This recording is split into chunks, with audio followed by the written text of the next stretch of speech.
Hello everyone, welcome to another episode of BIC Podcast. Today I'm joined by Professor Karen Hulme. She is the Director for Education, University of Essex. Thank you, Dr. Karen, for joining us today. My pleasure. First of all, we'd like to begin with welcoming you to Beaconhouse International College. Mm-hmm. And the very first query that I'd like to put for you to begin this conversation is, can you share what makes Essex Law School unique for international students? Oh, absolutely. I think Essex has a very international student body. We have students from, I think, over 140 countries on the campus in Essex. And I think that makes it one of the most diverse communities as well, with lots of student societies covering all manner of things, from sports to different cultures. We also have a very international staffing base as well. So again, lots of our staff have a very international focus. So particularly international commercial law, international human rights, for example. And I think obviously the two combine to make it a very diverse, internationally focused institution.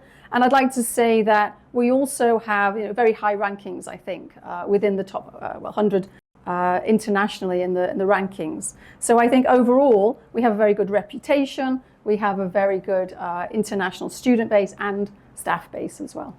Thank you for your response. Moving on, how does Essex integrate interdisciplinary themes into the law curriculum? And what skills and global awareness do students gain from the modules being taught in the LLB degree, for instance? Okay, yes, absolutely. I find that much of the law these days anyway is interdisciplinary in terms of the law itself. So I think quite naturally when I'm teaching the law of evidence, for example, that I will bring in components, elements from different disciplines.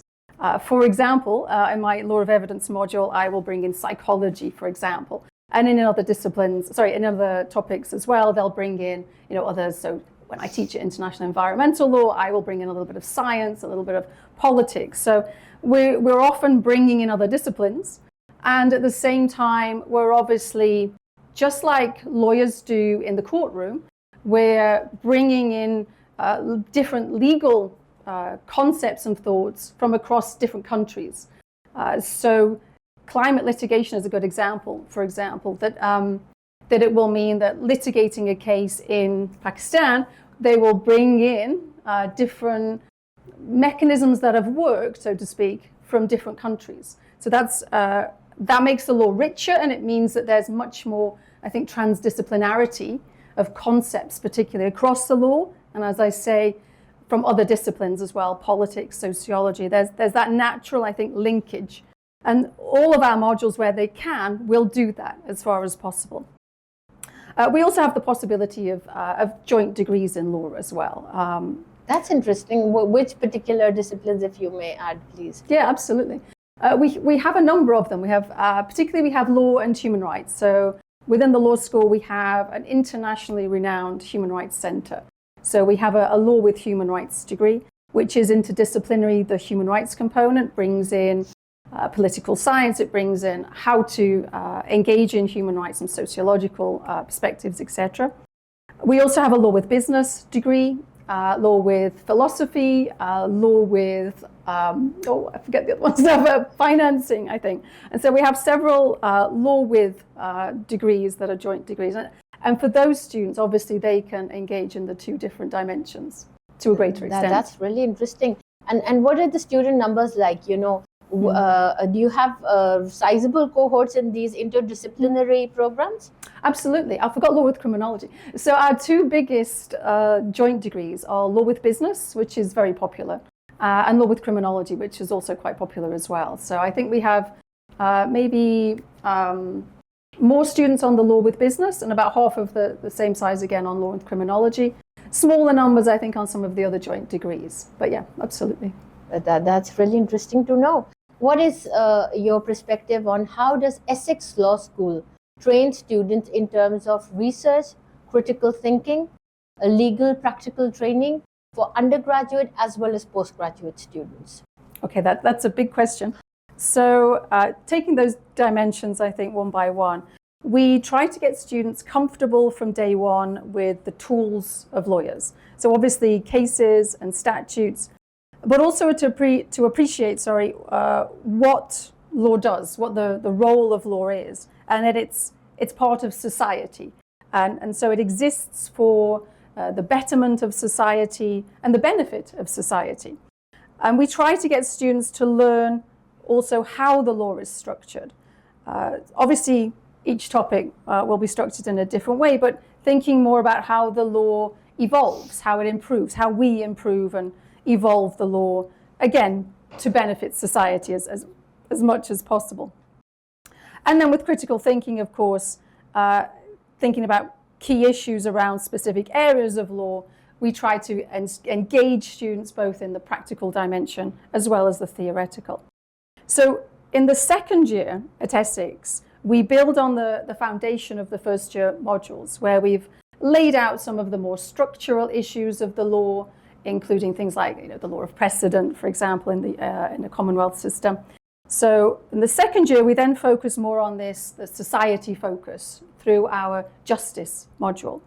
And that module tries to engage students in critical thinking around what is justice, what does it mean, what does it mean to environmental lawyers, to criminal lawyers, to contract lawyers, and of course human rights lawyers. So what does it mean across a number of different areas? So we look at race, crime, environment, and things like that. And we also build in research skills, particularly, along the way, particularly in the first year. But also, again, in the second year, we have our module that incrementally, or through what we call scaffolding, we build in the research skills module for students to gain the skills in how to come up with their own topic, to think about what are the key issues in that particular topic. And then for their final year, they have a dissertation, or what we call our capstone research module, where they can write an essay based on their particular research interests. At the postgraduate level, obviously this is a much shorter time frame to gain those skills. And again, we have a key skills module where we ensure we talk through students through, again, what are the key tools, but also the research needed, the research skills needed, particularly heading towards the student's dissertation, for example. And then on practical skills level, these are embedded to a large extent across modules within the school. Maybe in the practical examples the lecturer will use in a particular module, but also in some of our particularly optional modules that students will choose at undergrad in their final year. So we have the criminal litigation module, where students are attending court and reflecting back on that, maybe engaging in advocacy in our civil dispute resolution module, for example. And we have some modules around legal placement, where students can go to a law firm and then reflect again on that work experience. And a module which is sort of clinical legal education, where students can be involved in giving legal advice and again reflecting on the skills that they've gained. And if students did choose to come to Essex for their second or their final year, we have the Essex Law Clinic and the Business Law Clinic, where we have a range of projects every year that students can get engaged in. And the Essex Law Clinic sees real clients, and they go to court, and we can have observations in court and advising real clients in a meeting scenario. So that sounds extremely interesting, because this is how you learn. Once you're able to put, the acquired knowledge to practice, that's the proper skill that needs to be built to make good practices later on. Thank you so much for that response. Moving on, since we're talking about the student perspectives here, the students at Beaconhouse International College are very passionate about law, and particularly about global issues. How do you think Essex can equip them to work on global platforms, particularly in relation to human rights, environmental laws, and international law, for instance? Yes, I think working in global issues is a key focus, and always has been a key focus of the law school at Essex. And I think we do this in a number of key ways. And of course, our LLM is very international, focused international commercial law.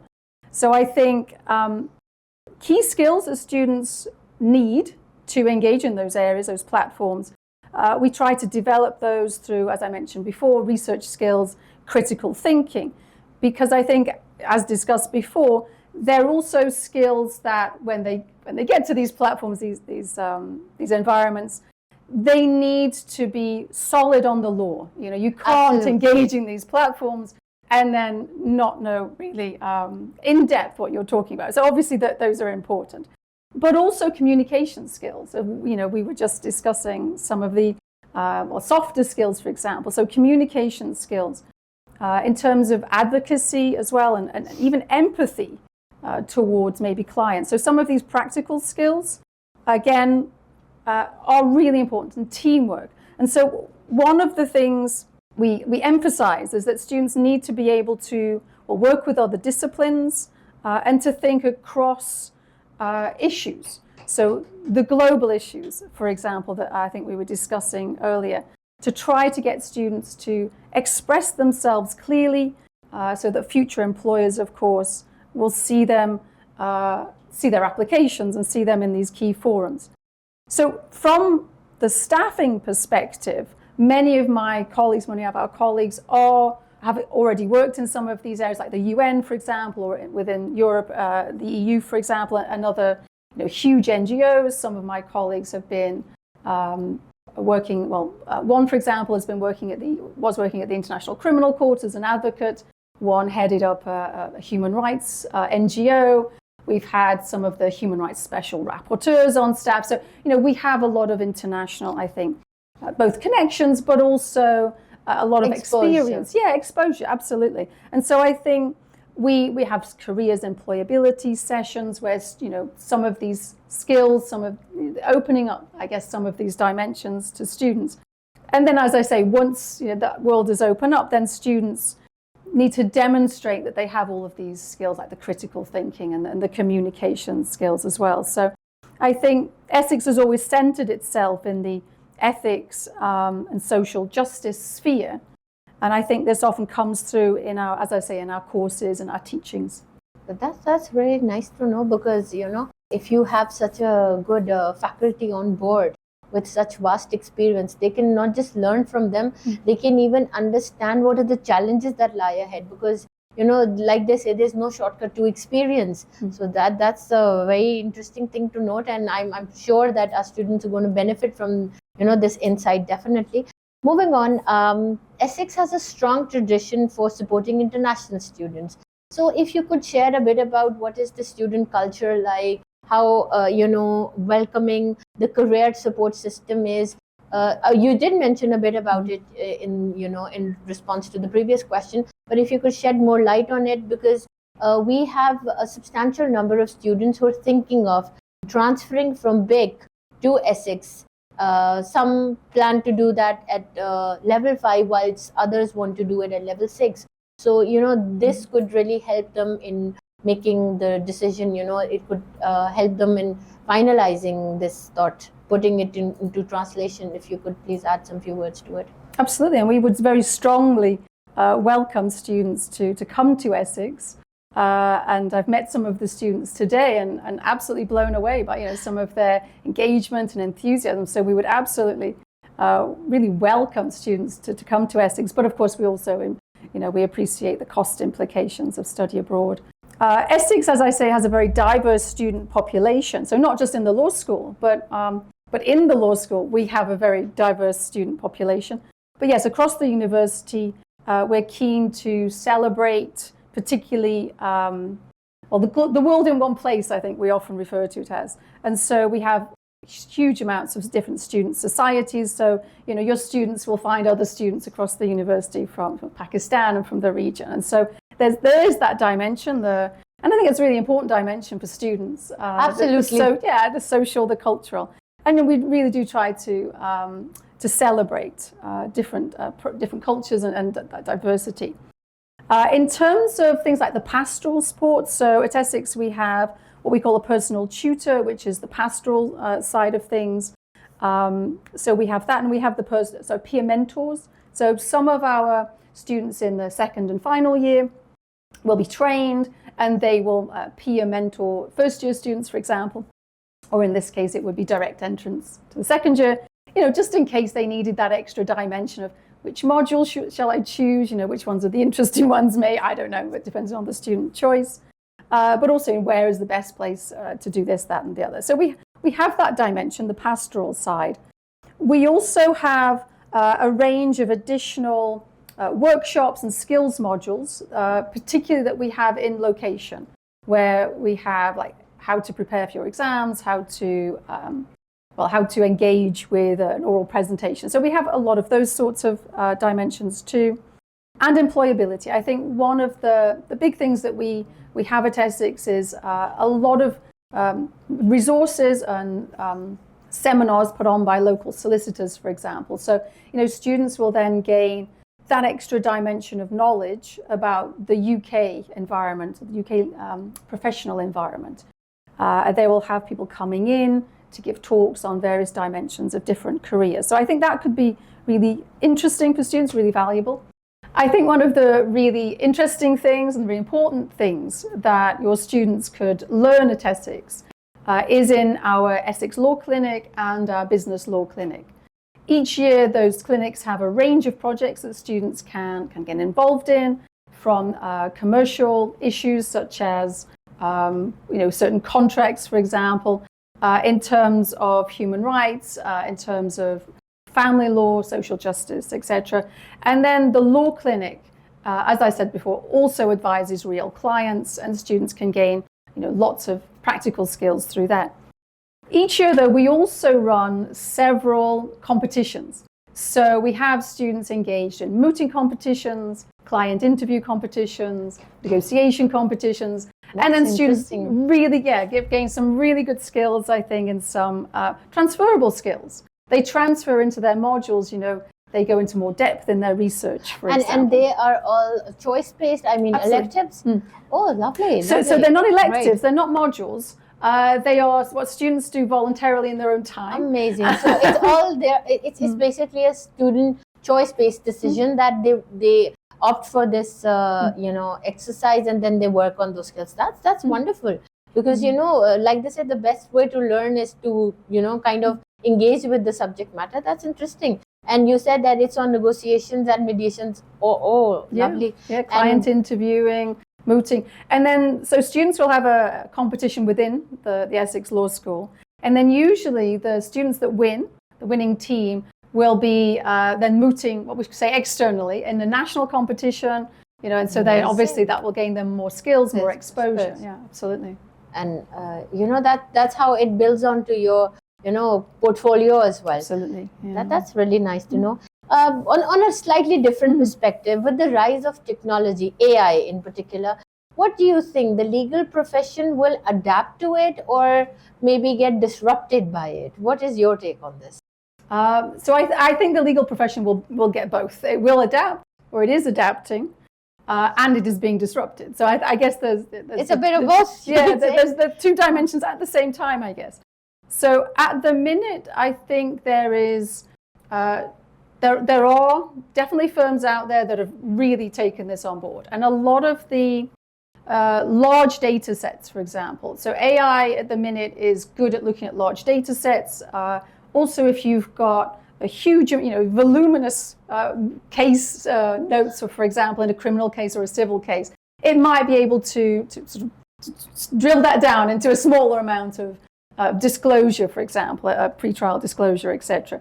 But I think, and of course, one more dimension is the potential for there not even to need to be judges. So for AI to, machine learn how judges have decided certain cases in certain areas, and then to be able to predict how a judge would decide. That's an interesting perspective, really. So that's, I think, where lawyers are a little bit more hesitant, because I think the law evolves, the law develops. Absolutely. And sometimes it does it in a bad way, sometimes it does it in a sort of more positive way. But it often takes the lawyers on the bench to want to do that and to take that opportunity.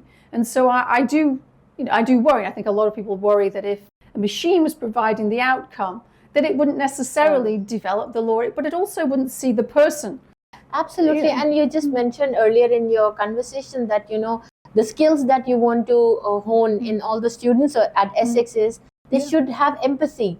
So that element to have such an expectation from a machine, it's quite the contrary. So I can agree to your perspective.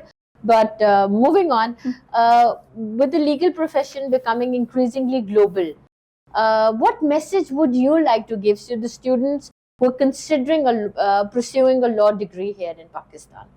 Oh, absolutely, yes. So I think lawyers and judges often decide a case based on, obviously, their national jurisdiction, their national law, but also borrowing from other jurisdictions as well. And so I think if your students, if they stay in Pakistan all of their lives, and that's absolutely wonderful, then they'll still be borrowing from different jurisdictions. As I mentioned before, the climate litigation, there's some really good cases on climate litigation within Pakistan. It's a forerunner on some of these cases. And then other countries can see how those cases were decided, and it can borrow. And there's lots of that legal borrowing going on at the minute from different jurisdictions, from civil jurisdictions to common, for example, common law jurisdictions, from human rights to commercial and vice versa. So I think there's lots of borrowing, there's lots of scope, particularly on these global issues, to have that global and that perspective. And I think international law itself often requires implementation in the domestic state.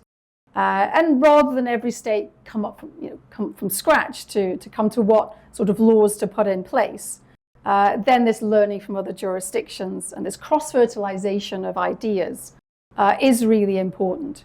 And so any experience I think a student can get in another legal environment, in another context, can only be beneficial to students in seeing the bigger picture, the sort of broader issues that are out there. And of course, at Essex, we bring these different perspectives into our courses, into our modules in the classroom.